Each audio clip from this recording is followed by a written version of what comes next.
Our identity is not inside our body. Our identity is picked up by protein antennas on the surface of our cells. The body is like a television set, and there's a broadcast coming in. And the relevance about that is sometimes the television breaks, you say the television's dead. And I say, yeah, but is the broadcast still there? There's a number of studies of people who have heart transplants. And when they receive a transplant for somebody else, they start to pick up characteristics of the person who donated the heart. Now, some people say that's cellular memory.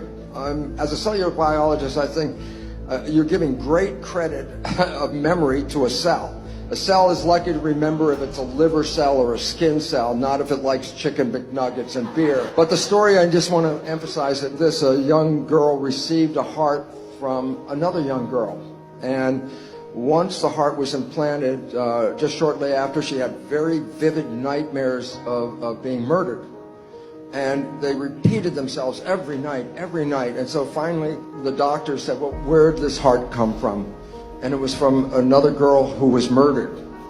And the relevance about that was the nightmares were so vivid that when the police questioned her about what she had seen, they were able to catch the killer. The point was, the heart cells are still having the self antennas of the person who has died. And so as long as the heart was still present, it was downloading the identity into that heart. And the relevance is, yes, the girl's dead, but she's still there. Why? Because if the heart has the receptors, it still shows that there's a source that's feeding this individual person.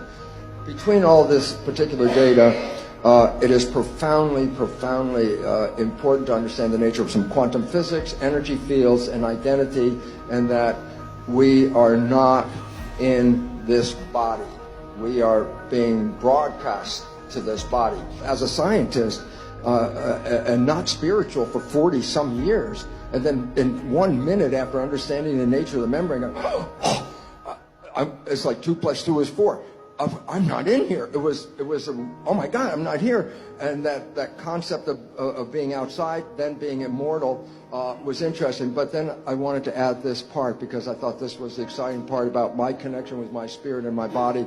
I asked myself as a scientist, I said, well, why have a body and a spirit? Why not just be spirit? The answer for that is this. This is a virtual reality suit.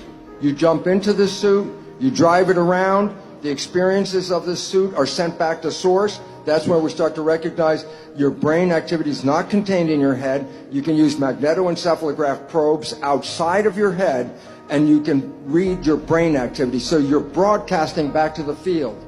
And that's why we can see a sunset. We can taste that chocolate. We can smell that rose.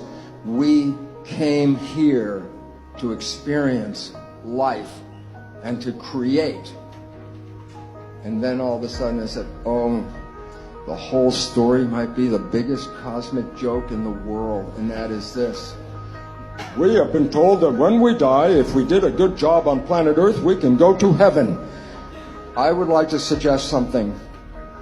You were born into heaven. This is where you came to create. This is where you came to experience. If you don't like the creation, the significance is we're not living our lives, we're living the lives of programs. And if you don't like the program, the new biology is the one that says you can rewrite it. And if you rewrite it to make your creation not the one you bought as the creation, you will manifest heaven on earth. You will wake up every day with the glory of being in the most spectacular planet and the ability to create life. And that's what the joy is all about. What would happen if you stopped playing the program?